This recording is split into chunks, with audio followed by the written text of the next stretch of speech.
I built my first spectrograph back in high school and became fully conversant with the poor qualities of photographic film as a detector. When CCDs became available, I built an objective spectrograph and did a whole bunch of spectra with a very nonlinear dispersion of a prism. When the ALPI came out, I looked at this and said, you know, for just the exchange of money, you get a device that is proven, well-designed, and about a third-generation design. And it uses a CCD as a detector. So I got an ALPI a year ago and spent the whole summer looking at every kind of star I could think of. And then in October, a target of opportunity presented itself, and I said, well, what the heck happens when you try to do a spectrum of the eclipsed moon? So I'm going to subject you, now you're all having quiz anxiety, explain how the lunar eclipse actually works, and you can draw a picture. Then, seemingly unrelated question, describe the geometry of an exoplanet transiting across the face of its host star. For extra credit, 10 points. It can move you from a B to an A. In what way are these two questions related? When I did this, it never occurred to me that these would be, in fact, in any way related. Okay, well, here's the canonical diagram of the lunar eclipse, where you have the big fat yellow sun and the nice blue earth, and the moon moving into the umbra, the full dark shadow. And you say, well, if you're in 6th grade, the moon should be completely black during an eclipse. Why is it not? And the teacher says, oh, well, light from the atmosphere pipes through and lights up the moon.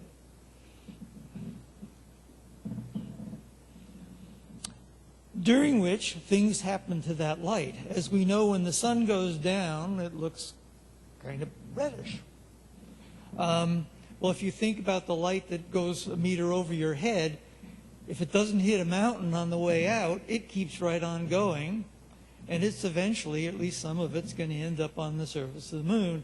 And it will have a much longer absorption path so that Rayleigh scattering, aerosol scattering, the refraction which is getting there, and molecular absorption of all kinds is going to be greater than it is. Now, as soon as you do any spectroscopy, you recognize, ooh, there's those water bands and there's those oxygen bands, and the light on the moon should have these much stronger. Now, here's the other. So, okay, we just answered, I get full credit for part 1. Okay, part 2, we have the transit, and here is this completely silhouetted planet sitting in front of the star. And you say, well, it gets a little darker, and I can go out and I can try to do some exoplanet transit stuff. Well, if you have a really big telescope, it's actually a little bit better because there's an atmosphere on this planet, at least in theory. And the driving question for everybody seems to have in his mind is are there biota on this object? And what is that atmosphere made out of? Well, that atmosphere, in a very small way, is going to contribute Rayleigh and aerosol scattering, refraction, molecular absorption, just like the moon. Aha! We are now about to get credit for the extra credit. There are papers. After I did the observations, and I was rather surprised to find, wow, the oxygen bands are completely black. There is no oxygen light coming through in some of the A and B bands. They are really heavy-duty absorption. And there's some other funny spectral features. So I went to NASA ADS and I typed in lunar eclipse spectroscopy, expecting to find, you know, a whole bunch of papers where this thing had been totally done to death.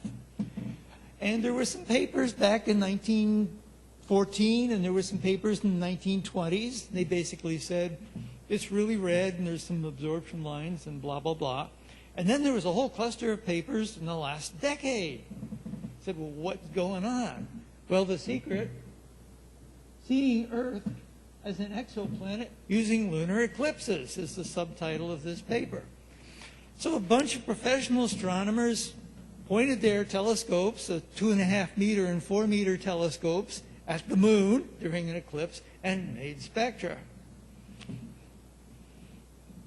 Well,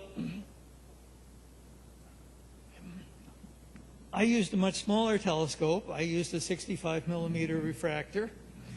There's an interesting thing comes out of this, actually, if you think about it, because the moon is a continuous object, or an extended object. You can get just as much light into your spectrograph slit with a 65 millimeter aperture as you can with a 4 meter telescope. The difference is that I had an Alpi on the telescope, a resolution on the order of 600, and they had very fancy spectrographs with resolutions like 40,000.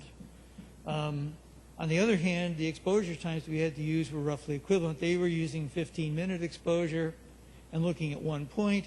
I was using 5-minute exposures, and being naive, I had simply decided I want to look across the radial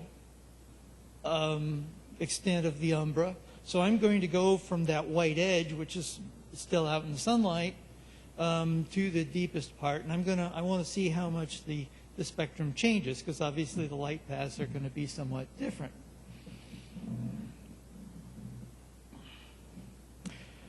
So this is the first slide that Emily would have disapproved of. I was interested to see when I undertook this, can you do effective observations? I used a little refractor. I obtained a reference spectra outside the eclipse. I obtained a spectra at different umbra radii. And you can get the transmission of the Earth's atmosphere basically by dividing the eclipsed spectrum by the uneclipsed spectrum. The Fraunhofer lines will all drop out. More or less to a first approximation, everything will drop out. And then we'll just identify the features we see in the spectrum. So, trivial equipment kind of thing. Here's a picture I took by moonlight. There's the telescope, 65 millimeter refractor, Alpi spectrograph. I did this right beside my observatory in the pasture. It was an October night. Everything got soaking wet. The clouds kind of began to fuzz up after the center of totality. One of the things that occurred to me that would be fairly important in making these observations was to stay on the same place on the moon. Okay, not wander all over the moon, because you have a factor of 2 variation roughly in the albedo of the moon. And you know, anybody who's made a picture of the moon and then pushed the saturation way up knows that different mare and stuff has slightly different colors. So I wanted to try to avoid those, at least to a reasonable approximation. This is what it looks like when you're on the screen of your computer. You've got one camera, which is showing the spectrum, and a second little camera, which is monitoring the slit and what the telescope is looking at. Beauty of the 65 millimeter refractor is that the whole moon, or almost all of the moon, fits in. The trick was, how do you manage to stay on the same place? The moon is moving in declination during the observation. Well, I said, okay, we'll bisect the slit. We'll bisect Tycho with the slit. We'll try to, as best we can, we'll try to keep the end of the slit opposite Copernicus. And then we'll sit there with the little buttons and play with them. And when we make our observations, or when we reduce the data, because the Alpi has a slight trapezoidal character to the way it puts the spectrum on the CCD, and also because the lines have a slight curvature, and because our spec is not sophisticated enough to take these effects out, I will simply look at a small chunk of the spectrum dead center on the slit. So I'm going to be looking at the middle of the slit. Okay, now I can shoot pictures during my 5-minute exposures. And so here's a series of these. You can. This is the moon is bright in this. You can see from the file names that Moon 109, there was a lot of pictures taken that night. Most of them were fairly short, but from sunset till the time of the eclipse, which was in the wee hours, I left the equipment running and taking spectra, largely to keep the equipment warm so it wouldn't dew up. The heaters running, the computers putting out heat and stuff like that. So there's a series of reference images. Here's the eclipse underway, and you can see I've succeeded in bisecting and staying on the right spot. This was a little dicier than I thought because the moon's moving in declination and the telescope didn't track perfectly, but it was generally fairly close. And retroactively, I could determine where the slit was looking. Okay. So there was, in the end, it turned out there were about 11 images, 11 5-minute exposures that were decent and sufficient quality and so forth. And I determined their position, the position of the slit relative to the moon and therefore relative to the umbra of the Earth's shadow by referencing those to one of Fred Espinak's figures. So at any rate, each of those little numbers, those are the slit locations I managed to achieve. And also, it's early in the morning. You don't always remember to shoot your reference picture. So you miss some of them. So here's the circumstances of those. The ones that I've highlighted are simply the ones I'm going to keep showing you, because I'm not going to show you all 11 spectra. They look more or less alike. And the times and the exposures. The moon out of eclipse took a 0.3 of a second exposure, 300 seconds to get a reasonably decent exposure of the eclipse moon. The eclipse moon is dark, very dark. In fact, you don't, you think, well, the moon is bright, right? Well, not an eclipse. It's not much brighter than the night sky, especially in the blue, where it becomes almost. Okay, so here's a picture or a spectrum of the moon. The slit is positioned so that there's a section of sky, so that I can extract the sky off and get a reference background, because you've got to find your 0 point properly. So here we are, 0.3 of a second. Here we are fairly deep into the eclipse, and you can say, well, it looks like a solar spectrum with a little bit of extra stuff in it. Here we are deep into the eclipse, and you can say, boy, where'd the blue go? And so you're sitting there in the dark watching this as it happens. Now you've got the comparison with the uneclipsed spectrum at the top, and the two of the examples later on. And you can see the oxygen absorption bands, which you're all familiar with. They become much, much more intense. And some additional fuzzy, broad things happen out there, sort of in the red-orange part of the spectrum. And I sympathize with the guys in 1914 and 1922 when they did this photographically, because, you know, you soup the film and it's a little bit mottled and stuff like that. And you say, well, I don't know what those bands are. Maybe it's just... And the other thing is they're in the red and you were shooting blue plates out there in the very, very dark part of the spectrum, where actually not much seems to be happening. It's in the red that everything's going on. Well, okay, so you use RSpec to scan the things and you get, you know, a nice solar spectrum. And you scan the shallow part of the eclipse and you get, well, now you can see that those things that look so fuzzy and broad are actually very significant and hard to ignore type features. A big drop off there. And then during the greatest eclipse, it's like, where'd the blue go? It's really noise. There's almost no signal. I mean, we're talking like 2 or 3 ADUs in 300 seconds. So you run all this stuff through, you stuff it into Excel, and you do the divisions, and you come up with a series of transmission spectra. The top curve, which was 2 different spectra taken at different times, you can see that the division process is effectively pretty good. You get a really straight line across there, especially on a log scale. Everything looks good. And then you can see progressively as you go in, and there's impossible to read little parameters, but they basically vary from about just inside the umbra to most of the way, 0.33 or something like that. So you're well into the umbra. And you can see there's a bunch of features which become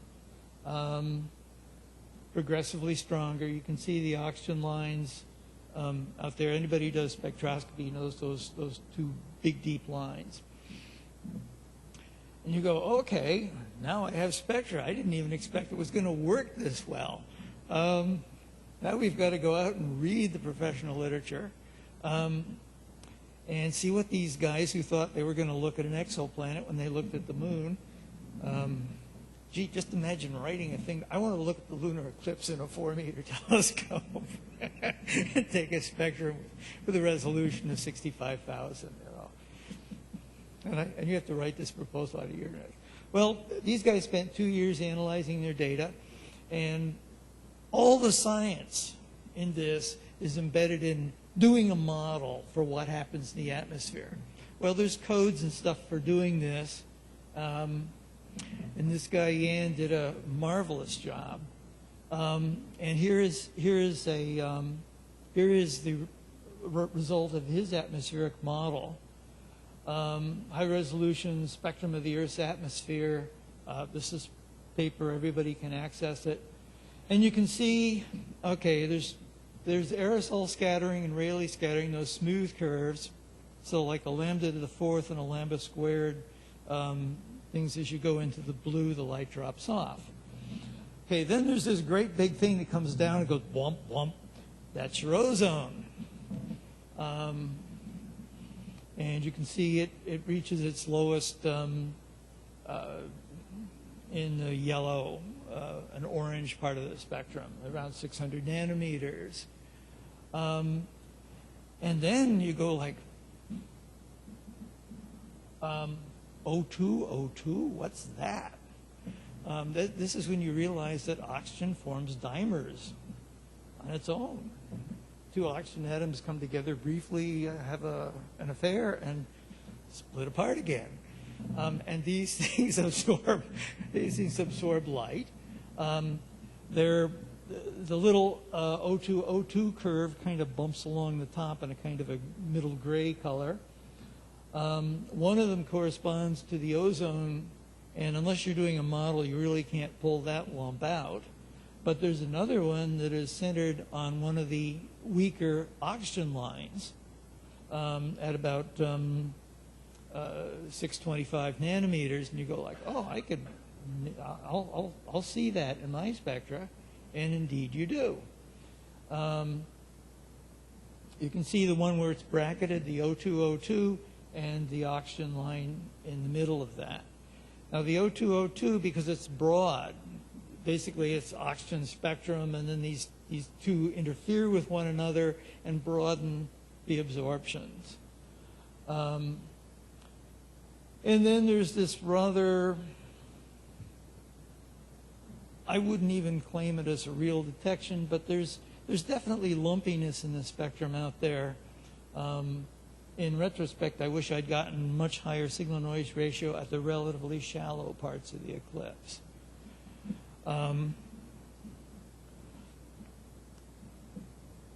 But this you find afterwards. Next eclipse, I would definitely try to get much deeper, much shallow, or much better spectra in the parts where you could get a decent signal-noise ratio in the blue. Less absorption, but better signal-noise ratio, I think you'd win.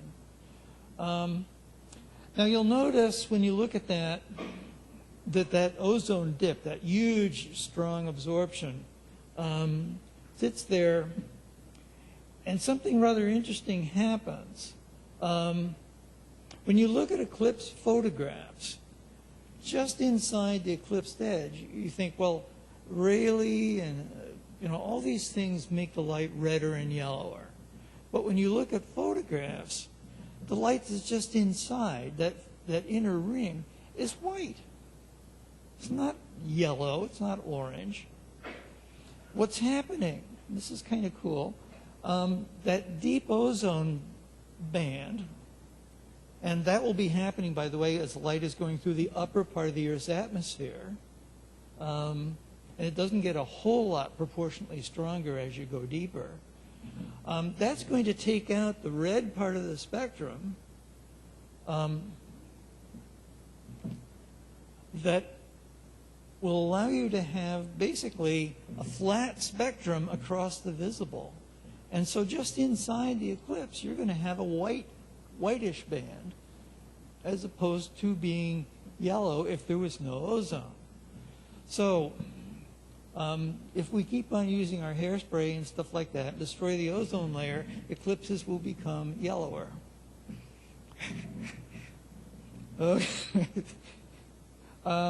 Okay. To try to get a better, slightly better look at what these spectral lines look like, I simply took the spectrum which I had and divided in the end by a polynomial, lambda to the 2.8 or something like that. And this more or less isolates the ozone and these other, the somewhat questionable NO2 bump or so. And you can now see that the O2O2, why that, I'm willing to call that a sort of a broad absorption in the otherwise smoothly descending curve, and it's centered on the O2 absorption band.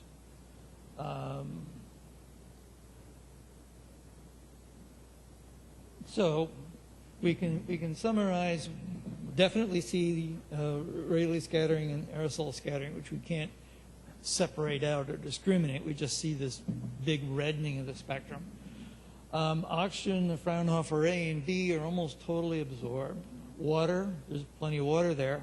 One of the things that the guys with the huge telescopes found was that variation from eclipse to eclipse in how much water, which, if the bulk of the light coming over is going over Antarctica, it's very dry air. If it's all going over Brazil, it's going to be damper air. So one of the things you can do is monitor amount of water vapor in the upper air. Ozone, there in quantity. Oxygen, several bands. The oxygen dimer, which is kind of cool. And NO2, which has this very raggedy. If you're going to do that, you really want to get good signal-noise ratio out there in the blue. Conclusions, yeah, a small telescope and a small spectrograph, resolution of 600, is quite adequate to detect these things. You're certainly capable of determining that the Earth's atmosphere could support life. It goes water, water and oxygen. temperature.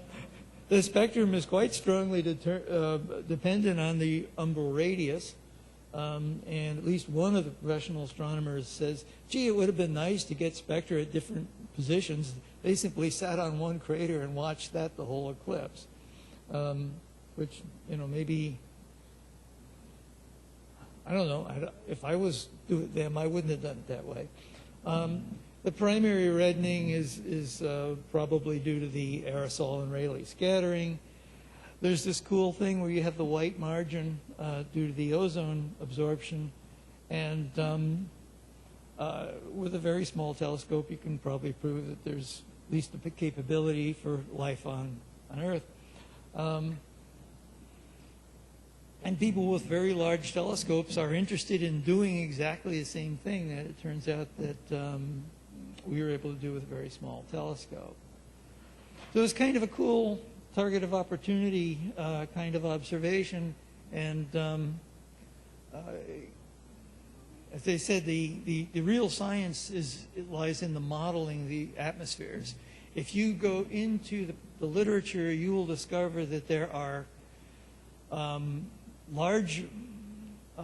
there's big, very important codes have been written for modeling the Earth's atmosphere, because this is very important for the military, especially in the infrared, who likes to be able to see things through the atmosphere. And second, it's very relevant to climate modeling, as to how much light goes in and how much light comes out and what gets warm from the sunlight shining on it.